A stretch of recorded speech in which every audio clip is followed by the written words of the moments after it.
Hello everyone, welcome back to my channel. So today is part 17 of Norset Mini Mock Test Series.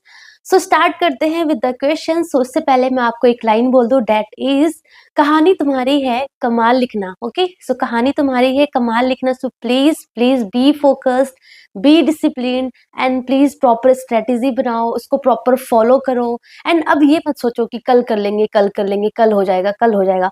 एकदम अच्छा वाला like 10 to 12 hours का, at least 10 hours का daily, 8 to 10 hours का daily का schedule बनाओ. Proper strategy बनाओ कि कल मुझे इतना सिलेबस लाइक इतना मुझे टॉपिक कंप्लीट करना है, इतना मुझे रिवीजन करना है, इतने एमसीक्यू प्रैक्टिस करना है, टेस्ट देना है, एनालाइज करना है. सो प्रॉपर एक स्ट्रेटेजी, प्रॉपर एक इफेक्टिव प्लान जो है वो नाइट में सोने से पहले ही बना के सो दैट सुबह उठते ही आप एक मोटिवेट रहो कि आज मुझे ये करना है. सोचने का आपको टाइम ही नहीं मिले कि क्या क्या करना है. उठते ही आपके पास पूरे माइंड में एक प्रॉपर एक प्लान हो कि हाँ ये करना है, ये करना है, ये करना है. ठीक है, एंड एकदम फोकस्ड हो जाओ. जितना भी डिस्ट्रैक्शन है जस्ट लीव इट, है ना. क्योंकि वो अभी आप यूट्यूब शॉर्ट चला लोगे, इंस्टाग्राम रील चला लोगे, जब सिलेक्शन नहीं होगा फिर आपको ऐसे 2 से 3 महीने तक आप बहुत ऐसे डिप्रेस्ड हो जाओगे. इससे बेटर है कि अभी 2-3 महीने में अच्छे से पढ़ लो सो दैट बाद में अच्छे से एंजॉय कर पाओ, है ना. सो अच्छे से पढ़ना है. ओके, स्टार्ट करते हैं with the question. That is the first question is, nurse Ellen is administering gentamicin. Okay, gentamicin sulphate, ठीक है ना. So this is antibiotic aminoglycosides group से बिलोंग करते हैं विया आईवी. ठीक है, to a female patient with a severe staphylococcal infection. Basically जो हमारा ग्राम नेगेटिव बैक्टीरियाज होते हैं उसमें बेसिकली हम अमाइनोग्लाइकोसाइड प्रिस्क्राइब करते हैं, जेंटामाइसिन देते हैं. सो उसको स्टेफाइलोकोकल इन्फेक्शन है, सो जेंटामाइसिन उस पेशेंट को मिल रहा है. As part of her care she must monitor for potential adverse effects. Right, what reaction should nurse Ellen be most vigilant about? It means they ask the side effects of this drug, है ना. very simple.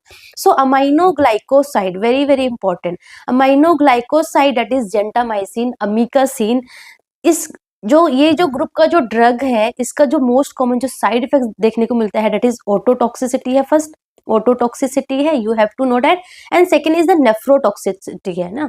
सो मतलब कि kidney को भी damage करेगा और autotoxicity है. सो autotoxicity मतलब कि ईयर, है ना.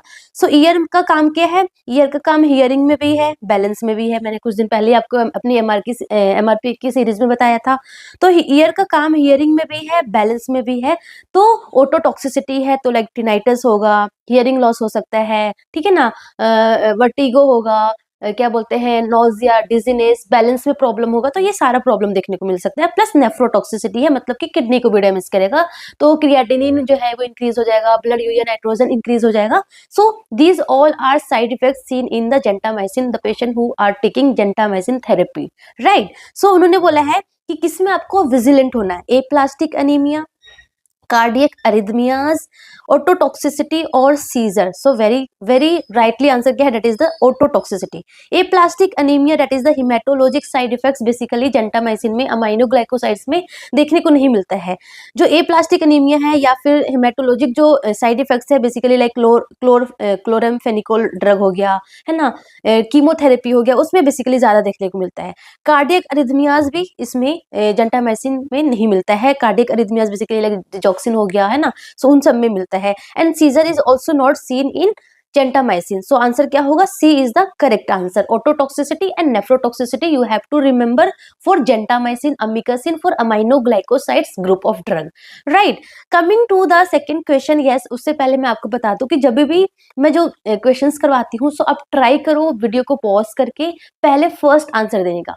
फर्स्ट आंसर दो, देन चेक करो कि आपका आंसर करेक्ट था या नहीं था, उसका एक्सप्लेनेशन आपको आता था कि नहीं आता था, है ना. आपने सारे क्वेश्चंस का आपको सॉल्यूशन नहीं देखना है. You have to first attempt yourself, then watch the videos. Right, okay, coming to the second question. That is, nurse Sara is giving discharge instruction. Okay, discharge instruction to Miss Lewis, okay, who recently had a skin graft. तो मैंने आपको skin graft बताया था ना. So skin graft हुआ है and वो discharge हो रहा है तो discharge instruction दे रही है. So in reviewing home care, what is the most important point nurse Sarah should emphasize for the client's recovery? So उन्होंने क्या बोला है? most important, मतलब कि most important बोले तो first priority, most important क्या होगा, है ना. So use cosmetic techniques to conceal the graft. Yes, it is important कि जहाँ पे ग्राफ्ट लगा है वहाँ पे, कॉस्मेटिक टेक्निक्स वगैरह हम लगा सकते हैं to conceal this graft, but it is not that much important. क्योंकि देखो कभी भी अगर साइकोलॉजिकल की बात आए, साइकोलॉजिकल सपोर्ट हो गया, कॉस्मेटिक्स से रिलेटेड हुआ है ना, मतलब तो वो हमेशा उसकी जो प्रायोरिटी होती है वो लास्ट में होती है ना। सो ये उतना प्रायोरिटी नहीं है। Yes it is important but it is not the priority, it is not most important. Applying moisturising lotion to the graft side, तो यस मॉइस्चर हम लगा सकते हैं, बट अभी अभी ग्राफ्ट लगा है तो अभी अभी तुरंत लाइक न्यूली ग्राफ्टेड एरिया में मॉइस्चर लगाना अवॉइड बेसिकली करते हैं, क्योंकि वहाँ पे क्या हो सकता है कि इरिटेशन हो सकता है ना। वो जो ग्राफ्ट है वहाँ पे इरिटेशन हो सकता है, डैमेज भी हो सकता है। सो अर्ली मना करते हैं, बाद में लगा सकते हैं। सो ये गलत हो गया। Shield the graft from direct sunlight, very very important, this is something very very important, क्योंकि जो ग्राफ्ट साइट है उसको सनलाइट से हमें अवॉइड करना है, क्योंकि यूवी लाइट है, एक्सपोजर यूवी लाइट से एक्सपोजर होगा तो डैमेज हो सकता है, डैमेज हो जाएगा तो लाइक वहाँ पे डिस्कलरेशन है ना, हाइपर पिगमेंटेशन हो सकता है, इवन जो ग्राफ्ट है वो डैमेज हो सकता है, रैशेज हो सकती है ना, इवन स्किन कैंसर भी हो सकता है, क्योंकि अभी वो न्यूली ग्राफ्टेड एरिया है ना, तो वहाँ पे कैंसर भी हो सकता है। सो हमें सनलाइट से अच्छे से प्रोटेक्ट करना है, तो जब भी सनलाइट में जाना है तो प्रॉपर कवर करके जाना है ना। So this is something important, तो ये तो इम्पोर्टेंट है। Keep up with physical therapy exercises, तो यस अगर बेसिकली अगर ग्राफ्ट जॉइंट एरिया पे लगा है तो एक्सरसाइज करने बोलना है पेशेंट को, क्योंकि अदरवाइज कॉन्ट्रैक्चर डेवलप हो जाएगा। सो कॉन्ट्रैक्चर को प्रिवेंट करने के लिए exercise is important, but the most important is shield the graft from direct sunlight, क्योंकि इससे जो है ग्राफ्ट जो है वो हाइपर पिगमेंटेड हो सकता है, डिस्कलरेशन हो सकता है, इवन स्किन कैंसर हो सकता है ना। So C is the most important, C is the most priority, D भी इंपॉर्टेंट है, ए भी इंपॉर्टेंट है, but the most important is C, ठीक है ना। So that the answer is C. Coming to third question, that is nurse Amanda is providing education to Miss Davis, okay, a patient receiving outpatient treatment for genital herpes simplex, ठीक है। So patient को क्या है, patient को genital herpes simplex है। Nurse Amanda discusses strategies to reduce recurrence and highlights the importance of addressing complications quickly. She also explains that genital herpes simplex increases the risk of developing which type of cancer, very very important. So genital herpes जो है uterine cancer, cervical cancer, ovarian cancer और vaginal cancer. So basically ये क्या करेगा, cervical cancer कर सकता है। But yes very very important, cervical cancer का द मोस्ट इंपॉर्टेंट जो रिस्क फैक्टर है that is human papilloma virus, this is the most important, this is the most common causative agents for cervical cancer, है ना। सो उसके बाद हमारा herpes simplex virus आता है, but herpes simplex virus basically type 2 of genital herpes. So ये directly नहीं करेगा, डायरेक्टली हर्पिस सिंप्लेक्स वायरस जो है वो सर्वाइकल कैंसर नहीं करेगा, वो वहाँ पे जो स्किन है उसको ससेप्टेबल बना देगा, वहाँ पे ईचिंग है ना, ससेप्टेबल बना देगा, एंड इट कैन लाइक को इन्फेक्ट करेगा, like herpes simplex virus infection हुआ है एंड उसके साथ ह्यूमन पेपिलोमा वायरस आ गया तो सर्वाइकल कैंसर के चांसेस बढ़ जाएगा। बट अलोन जो है ह्यूमन जो हर्पिस सिंप्लेक्स वायरस है alone will not lead to cervical cancer, ये इसके साथ मिलकर सर्वाइकल कैंसर करेगा। बट यस इसमें से यूटेराइन कैंसर या फिर ओवेरियन या फिर वजाइनल कैंसर तो नहीं होगा, सर्वाइकल कैंसर के रिस्क है ना। सो उन्होंने बोला है कि she also explain that genital herpes simplex increases the risk of developing which type of cancer, so that is cervical cancer, है ना। सो आंसर इज बी, ठीक है। Coming to fourth question, that is nurse Karen is caring for a male patient whose weight is 70 kg and has sustained full thickness burn, that is about 40% of his body में like total TB ऐसे कितना है 40% है and full thickness burn है, ठीक है ना। he is receiving fluid resuscitation, of course full thickness burn है, 40% TB ऐसे है तो fluid resuscitation is something very very important to prevent from hypovolemic shock, है ना। so hypovolemic shock से बचने के लिए fluid resuscitation is important in the burn unit, ठीक है। which observation indicates that the fluid resuscitation is effectively benefiting the patient? Body temperature reading consistently within normal limits, a urine output consistently above 100 ml per hour, ECG showing no arrhythmias, and weight gain of 2 kg in 24 hours. So जब मैंने आपको burn पढ़ाया था तो मैंने कितनी बार बोला था बर्न या फिर शॉक में पेशेंट हो, सो हमेशा the urine output is always the best indicator, the reliable indicator, the most sensitive indicator in that kind of patient, है ना, क्योंकि हम फ्लूइड रिससिटेट कर रहे हैं। सो फ्लूइड जो है वो प्रॉपर रिससिटेट हो रहा है, प्रॉपर परफ्यूजन बॉडी को मिल रहा है कि नहीं मिल रहा है, सो जो हमारे वाइटल्स ऑर्गन है वहां पे प्रॉपर परफ्यूजन हो रहा है कि नहीं हो रहा है। सो बेसिकली किडनी में आएगा ब्लड, किडनी में परफ्यूजन होगा, तो किडनी में परफ्यूजन होगा तो ऑफ कोर्स क्या आएगा, यूरिन आउटपुट आएगा। सो that is the most sensitive, most reliable indicator of fluid resuscitation. तो क्या होगा, यूरिन आउटपुट होगा, ठीक है ना। एंड उन्होंने कितना बोला कि 100 ml पर आवर से ज्यादा हो रहा है, एंड वेट कितना है, 70 kg है। So like basically 0.5 to 1 ml पर kg per hour urine output होना चाहिए। तो 70 है तो अप्रोक्स मान लो 70 ml पर आवर होना चाहिए था। तो 70 से ज्यादा है मतलब कि यूरिन आउटपुट बढ़िया सा हो रहा है। इट मीन्स कि प्रॉपरली फ्लूइड रिससिटेशन हो रहा है ना, प्रॉपरली जो हमारा जो वाइटल ऑर्गन्स है अच्छे से परफ्यूज हो रहा है। सो इट मीन्स कि which observation indicates that the fluid resuscitation is effectively benefiting the patient, that is urine output consistently above 100 ml per hour. That B is the correct answer. And let's suppose ए पढ़ते ए, उन्होंने क्या बोला है कि body temperature reading consistently with in normal limits. So body temperature जो है वो fluid resuscitation directly affect ही करता है। बॉडी टेम्परेचर जो है नॉर्मल, जो बर्न पेशेंट में बॉडी टेम्परेचर को नॉर्मल मेंटेन रखना is something very very important, क्योंकि जो स्किन है, जो काइंड ऑफ प्रोटेक्शन है वो नहीं है। सो इसलिए स्किन का जो बॉडी का जो टेम्परेचर है वो नॉर्मल मेंटेन करना इम्पॉर्टेंट है। बट ये डायरेक्टली ये नहीं बताएगा कि पेशेंट का फ्लूइड रिससिटेशन अच्छा है, नॉर्मल है, गुड है, बैड है, क्या है, तो ये डायरेक्टली नहीं बताता है, ठीक है ना। ECG showing no arrhythmia. So ECG basically electrolyte balance imbalance के ऊपर डिपेंड करता है, डायरेक्टली ये भी फ्लूइड रिससिटेशन नहीं बताएगा। सो ये भी गलत हो गया। A weight gain of 2 kg in 24 hours. देखो there is rapid weight gain, है ना, थोड़ा बहुत वेट गेन होगा बर्न पेशेंट में क्योंकि हम फ्लूइड रिससिटेशन कर रहे हैं, बट 2 kg वेट गेन हुआ है इन 24 आवर्स में, it means there is rapid weight gain. So ये हमें फ्लूइड ओवरलोड के बारे में बता रहे हैं इवन कि ये फ्लूइड ओवरलोड हो गया है। सो ये भी क्या है, गलत है। बेस्ट, कभी भी अगर अगर शॉक में पूछ ले या फिर बर्न में पूछ ले कि बेस्ट इंडिकेटर, तो हमेशा यूरिन आउटपुट होता है ना। So urine output is a best indicator, ठीक है। Coming to fifth question, that is nurse Lee is speaking with Miss Turner who was recently diagnosed with scabies, है ना। सो जो भी हम एमसीक्यू कर रहे हैं that is related to integumentary system से है, स्किन से सारे डर्मा वाले सारे एमसीक्यू है, ठीक है ना। And this is something very important, अच्छे से कर लो, बहुत फायदा मिलेगा, है ना। एंड कुछ लोग सोच रहे होंगे कि इतने बड़े बड़े एमसीक्यू करवा रहे हैं, kind of like scenario, priority और क्लिनिकल बेस्ड है, तो ये हमारे नॉर्सिट प्री में तो नहीं आएगा, बट यस आएगा। देखो अब क्या होने लगा है, धीरे धीरे लोग बोलते हैं ना कि नॉर्सिट का पेपर टफ होने लगा।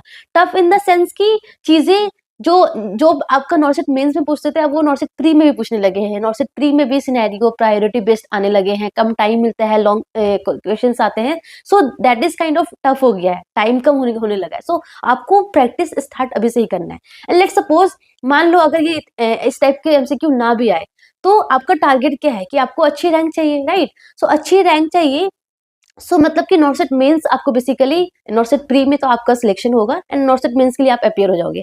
सो नॉर्सिट मेंस एंड प्री में बहुत कम ड्यूरेशन होता है, एंड इतने कम ड्यूरेशन में आप प्रॉपर तरीके से उतने एमसीक्यू प्रैक्टिस नहीं कर पाओगे, प्रॉपर सारा रिवीजन नहीं कर पाओगे। सो आपको स्टार्टिंग से ही ना नॉर्सिट प्री और मेंस दोनों को साथ लेके चलना है। बहुत सारे लोग क्या गलती करते हैं ना कि नॉर्सिट प्री को अलग तरीके से पढ़ते हैं, नॉर्सिट मेंस को अलग तरीके से पढ़ते हैं। ऐसा नहीं होता है कि अलग अलग तरीके से पढ़ना है, चीजें वही आएगी, वही कॉन्सेप्ट आने वाले हैं, वही टॉपिक्स आने वाले हैं, वही हमारा नर्सिंग का सिलेबस आने वाला है।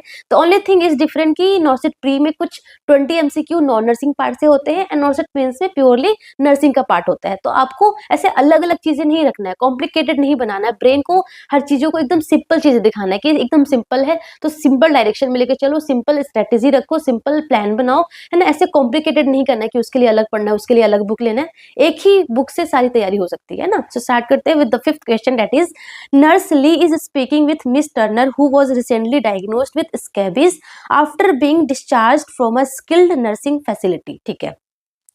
Miss Turner now lives with her daughter and 6 other family members, ठीक है, and she is concerned about what steps her family should take, ठीक है। What is the most appropriate advice nurse Lee should give her? So you know scabies that is caused by Sarcoptes scabi, है ना, mites से होता है Sarcoptes scabi, that is the mites and that is something very very contagious disease. So अगर family में किसी भी एक मेंबर को हुआ है, so there is very high chance कि अदर मेंबर्स को पक्का पक्का हो जाएगा, क्योंकि ये बेसिकली कॉन्टेक्ट से होता है ना, डायरेक्ट और इनडायरेक्ट कॉन्टेक्ट से होता है. सो उसकी कोई भी चीजें ले लिया है ना, तो वो जो माइट्स है आराम से आपके पास आ सकते हैं ना. तो अगर एक को हुआ है तो बहुत ज्यादा हाई चांस है कि फैमिली में सारे लोग अफेक्ट होंगे. And very important, let suppose family में किसी एक मेंबर्स को हुआ है, उसको ईचिंग हो रही है, रैशेस हो रखी है, तो अदर मेंबर्स अफेक्टेड हो सकते हैं, बट उनमें सिम्टम्स नहीं हो सकते हैं. उनमें जो ईचिंग है, रैशेस है, मे बी ना हो, क्योंकि it takes around 2 to 4 weeks to appear the symptoms. तो उनमें से सिम्टम्स अपीयर होने में 2 to 4 weeks लग सकता है, बट यस वो कंटेजियस, वो इन्फेक्टेड हो सकते हैं. सो वो भी इन्फेक्टेड है, मे बी उनमें सिम्टम्स अभी नहीं है. ठीक है ना. So this is important. So what is the most appropriate advice nurse Lee should give her? If anyone shows symptoms, they should see a physician immediately. So देखो, सबसे पहले बात, symptoms अगर आएगा तो of course जो physician को दिखाना तो है ही, है ना. That is also important. Avoid sharing towels and linens with family members. All family members should undergo treatment. Once you are treated, your family members won't be at risk anymore. So देखो, हमसे इन्होंने क्या पूछा है कि most appropriate advice क्या होगा. तो देखो, अगर आप इन ये चारों ऑप्शंस को अगर आप पढ़ते हो, तो इसमें से जो बेस्ट ऑप्शन है ना, दैट इज सी है.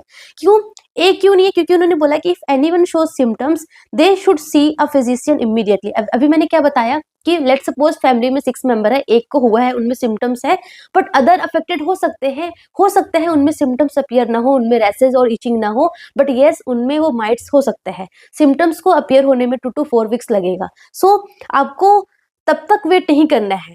सिम्टम्स अपीयर हो या ना हो, आपको भी ट्रीटमेंट लेना है. ट्रीटमेंट में बेसिकली लोशंस आते हैं, परमेथ्रिन लोशन आता है, वो लगाना होता है. ठीक है ना. सो वो आपको लगाना है. सो ये गलत हो गया. Avoid sharing towels and linens with family members. तो ये तो इंपॉर्टेंट है ही है. टॉवल्स एंड लिनन तो शेयर करना ही नहीं है ना. बट यही नहीं है कि अगर आप टॉवल्स या फिर लिनन्स अगर शेयर नहीं करते तो आपको नहीं होगा. और भी चीजें हैं, है ना, तो उसके थ्रू भी हो सकता है, डायरेक्ट कॉन्टेक्ट से भी हो सकता है. जरूरी नहीं सिर्फ टॉवल्स एंड लिनन से ही होगा, है ना. All family members should undergo treatment. This is very very appropriate, क्योंकि देखो अभी यही रीजन फिर से आ जाता है कि 2 to 4 week लगेगा. तो आपको हुआ है तो हो सकता है आपके अदर मेंबर्स को भी हो, तो सब सारे के सारे लोग ट्रीटमेंट ले लो. सारे के सारे लोग जो परमेथ्रिन लोशन है वो लगा लो. एंड जितने भी घर में जितने भी क्लॉथ्स है, सबको हॉट वाटर में वॉश करके उसको एकदम लाइक सनलाइट में उसको ड्राई करना है, वार्म ड्राई करना है. ठीक है ना. या फिर एटलीस्ट जो भी आपका ब्लैंकेट एंड ऑल है, उसको 72 आवर्स के लिए अलग रख दो उसको, है ना, क्लोज करके. So this all the things we have to advice to the patients and their relative. Once you are treated, your family members won't be at risk anymore. So ये भी गलत हो गया, क्योंकि आप ट्रीटेड हो गए, आपके फैमिली मेंबर्स, क्योंकि ये बहुत कंटेजियस है, तो आपके फैमिली मेंबर्स को मे भी हो गया होगा, तो आपका ट्रीटमेंट हो गया, इसका मतलब ये नहीं कि आपके फैमिली मेंबर इस पे नहीं है. सो ये भी गलत हो गया. सो मोस्ट अप्रोप्रिएट एडवाइस क्या होगा? That is C is the most appropriate advice, है ना. सो समटाइम्स हमें चीजें तो पता होती है, बट ऑप्शंस में हमें कंफ्यूज हो जाता है कौन सा मोस्ट अप्रोप्रिएट होगा. तो हमें प्रॉपरली एनालाइज करना है कि क्या हो सकता है. सो ये भी, these all the things we have to learn from like solving the MCQ. That's why MCQ practice is something very very important. आपने चीजें पढ़ लिया, आपने कॉन्सेप्ट्स पढ़ लिया, बट उस कॉन्सेप्ट्स को बेसिकली कैसे अप्लाई करने हैं, that you have to learn. कैसे? By practising. जितना प्रैक्टिस करोगे उतने अच्छे से आपको आएगा. तो प्लीज अभी के टाइम जो 2 महीने बचे हैं ना, अब तो ये मत सोचो कि अगले महीने कर लेंगे या लास्ट के 15 डेज में MCQ प्रैक्टिस कर लेंगे. कोई फायदा नहीं होने वाला है. Please start your MCQ practice as soon as possible, अगर आपने स्टार्ट नहीं किया है तो. ठीक है. Coming to 6th question, that is nurse Jake is attending to Mister Reynolds a patient with external bleeding. What should be the first intervention Nurse Jake performs to manage the bleeding? Elevating the affected extremities, using pressure point control, using a tourniquet, applying direct pressure to the wound. And this is something the very very easy question, and I want you people to give that answer in the comment box. ठीक है. So ये answer मैं नहीं बताने वाली. Coming to 7th question, that is Nurse Jenna is assessing Mr. Brooks, a patient who presented to urgent care with severe solar burn मतलब sunburn हुआ है, severe sunburn हुआ है, affecting his chest, back, face and arms.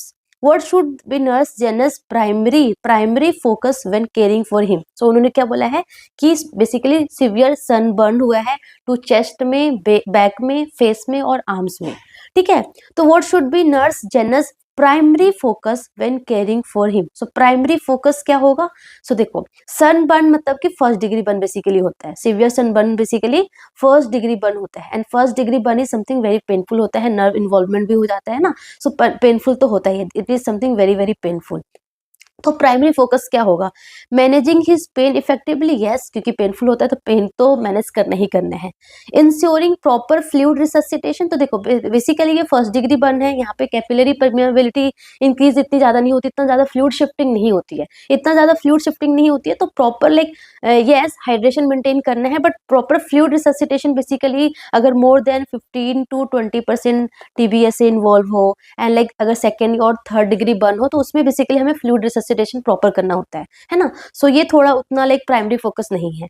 Preventing infection, so again the same thing, क्योंकि first degree burn हुआ है तो जो स्किन जो प्रोटेक्शन है वो है, लेयरिंग है ना। अगर स्किन लाइक कहीं से अल्सर हो गया, स्किन अगर ब्रेक डाउन हो गया तो इन्फेक्शन के चांसेस बढ़ जाता है। तो preventing from infection, yes it is important but not the primary one.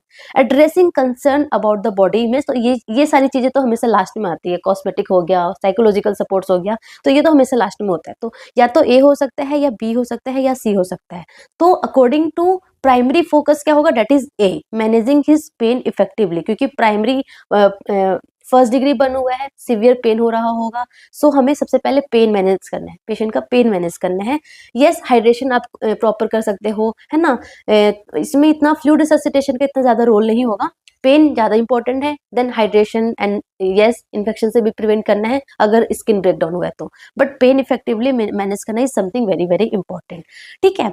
Coming to 8th question, that is nurse Kelly discovered that a newly transferred patient to a medical surgical unit from a day surgery unit has scabies, ठीक है। So nurse Kelly discovered that a newly transferred patient to the medical surgical unit from the day surgery unit has a scabies, उसको scabies है।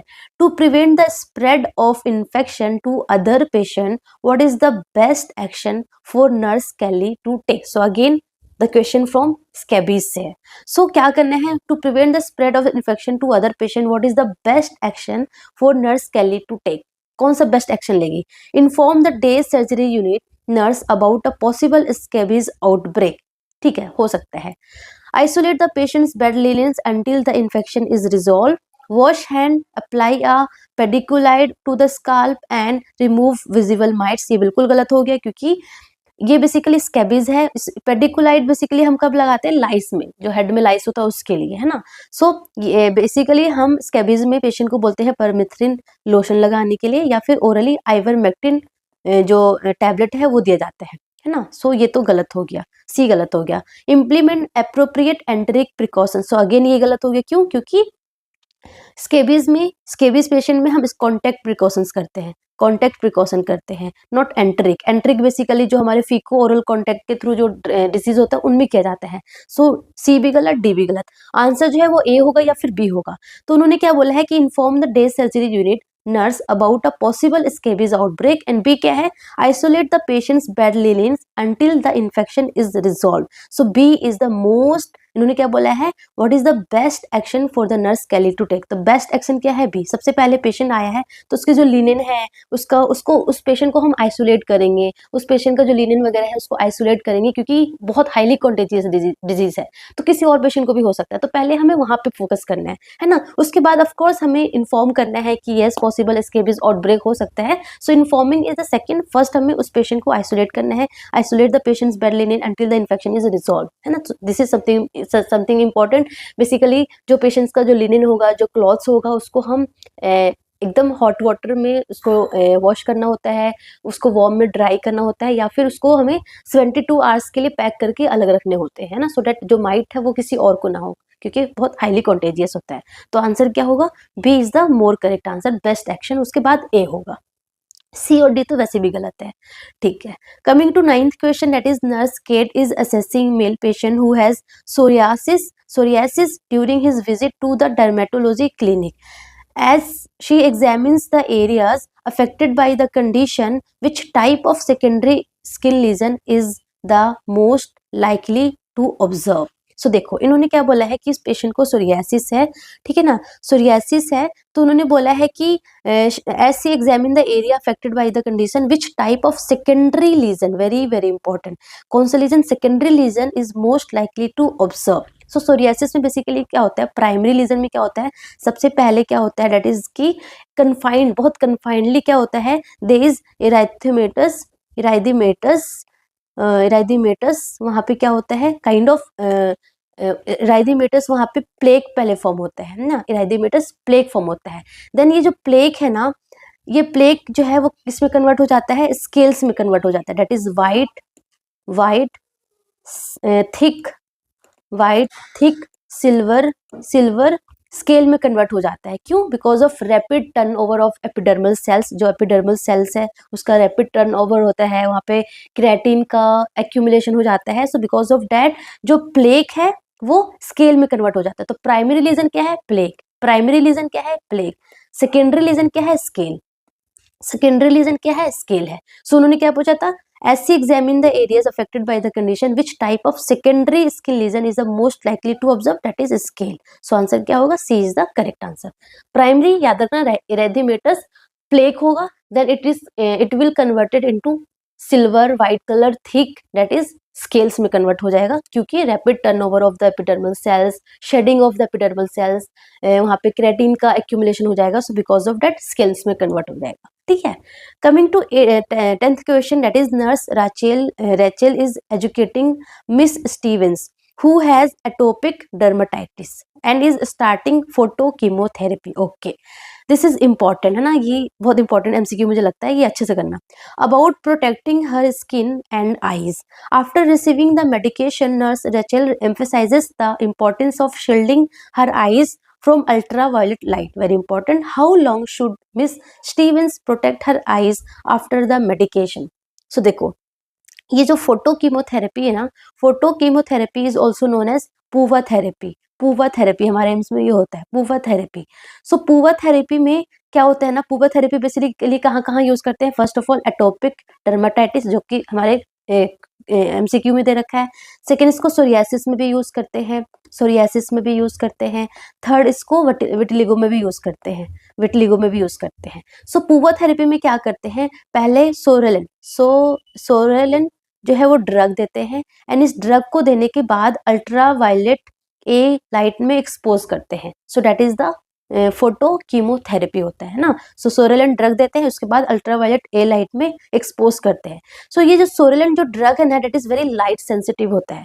तो ये patient को जब हम देते हैं ना, तो पेशेंट को हमें बोलना होता है कि आपको बेसिकली सनलाइट से आपको थोड़ा प्रोटेक्ट करना है अपने स्किन को प्लस आईज और स्किन को प्रोटेक्ट करना है ना। सो आईज को प्रोटेक्ट नहीं करेंगे तो केराटाइटिस हो सकता है या फिर कैटरेक्ट हो सकता है। तो आपको अपनी आईज और स्किन प्रोटेक्ट करना है, पर how long you have to protect this question is asked in the exam, so that is 24 hours. So at least for 24 hours तक आपको सन के एक्सपोजर से अपने आप को बचना है। अगर आप बाहर जा रहे हो तो सन ग्लासेस यूज करना है, क्या बोलते हैं, स्किन को प्रॉपरली आपको कपड़े से, क्लॉथ से कवर करना है। सो ये हमें पेशेंट को एजुकेट करना है।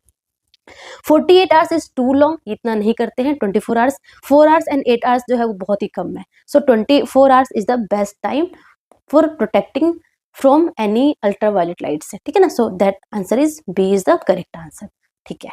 Coming to 11th question, that is nurse Joan is educating a male patient recently diagnosed with herpes simplex, ठीक है। As he explains the condition, he wants to ensure the patient has accurate information about the infection. Which statement about herpes simplex is correct? है ना। So please be mind these kind of word, correct, incorrect, except, include, true, false में क्यों बार बार बोलती रहती है, so that आप ये silly mistake exam के दिन ना करो, क्योंकि यहाँ से सिली मिस्टेक हो जाता है कि हम देखते ही नहीं पूछा क्या है। Which statement about herpes simplex is correct, मतलब कि सारे के सारे गलत है, एक ही करेक्ट है, वो हमें मार्क करना है ना। So herpes simplex infection during early pregnancy can lead to spontaneous abortion, premature birth, yes, या फिर न्यूनेटल herpes भी कर सकते हैं। सो ये तो करेक्ट है। आगे भी पढ़ लेते हैं। So herpes simplex infection during early pregnancy can lead to spontaneous abortion, premature birth, neonatal herpes, क्योंकि प्लेसेंटा से वो ट्रांसफर हो जाता है इसलिए। तो ये सारे सही है। भी पढ़ते हैं। Genital herpes simplex present as painless fluid filled blisters that ulcerate and heal in 3 to 7 days, बिल्कुल गलत है। जो जेनिटल herpes simplex जो अल्सर्स होता है, सबसे पहले फ्लूइड फिल्ड ब्लिस्टर्स होता है, देन वो रप्चर होकर अल्सर में कन्वर्ट हो जाता है, and it is very very painful होता है। कैसा होता है? पेनफुल होता है, and it takes around 2 to 4 week, है ना, 2 to 4 week it takes to heal. इतनी जल्दी हील नहीं होता, 3 to 7 days में हील नहीं होता, 2 to 4 days में हील होता है, and it is very very painful. So ये गलत हो गया। A client with active genital herpes lesion can still have sexual contact but must use a condom. So ये भी गलत है। देखो, सेक्सुअल कांटेक्ट तो करना ही नहीं है, कॉन्डोम भी यूज नहीं करना है, इसमें आपको स्किन टू स्किन कांटेक्ट भी इवन अवॉइड करना है ना। सो इसलिए ये भी गलत हो गया। डी क्या बोला है? Herpetic keratoconjunctivitis typically affect both eyes and causes systemic symptoms. तो ये भी गलत है। जो हर्पिस है, एक तो जेनिटल herpes होता है, एंड दूसरा वो आई ऑक्यूलर को भी अफेक्ट करता है, तो वो हर्पेटिक क्रेटो कंजक्टिवाइटिस कॉज करता है। एंड इट इज यूजुअली कैसा होता है? यूनिलेटरल होता है, ओनली वन आइज को अफेक्ट करेगा। यूनिलेटरल होता है, सो इन्होंने बोथ आइज बोला था, तो ये गलत हो गया। एंड कॉजेज सिस्टमिक सिम्टम, तो सिस्टमिक सिम्टम्स नहीं होता है, लोकल सिम्टम्स होता है। सो लाइक जिस आइज को अफेक्ट करता है उसमें लाइक फोटोफोबिया, पेनफुल, है ना, डिस्चार्ज, तो ये सब चीजें देखने को मिलती है। सो ये भी गलत हो गया। तो आंसर क्या होगा? A is the correct answer. ठीक है ना, कि herpes simplex infection during early pregnancy can lead to spontaneous abortion, premature birth, और न्यूनेटल herpes भी लीड कर सकता है। सो आंसर क्या होगा? ए होगा। So that's all about today. Thank you so much. All the best. And in the last again I want to say that कहानी तुम्हारी है, अच्छा लिखना, कमाल लिखना। ठीक है? So all the best.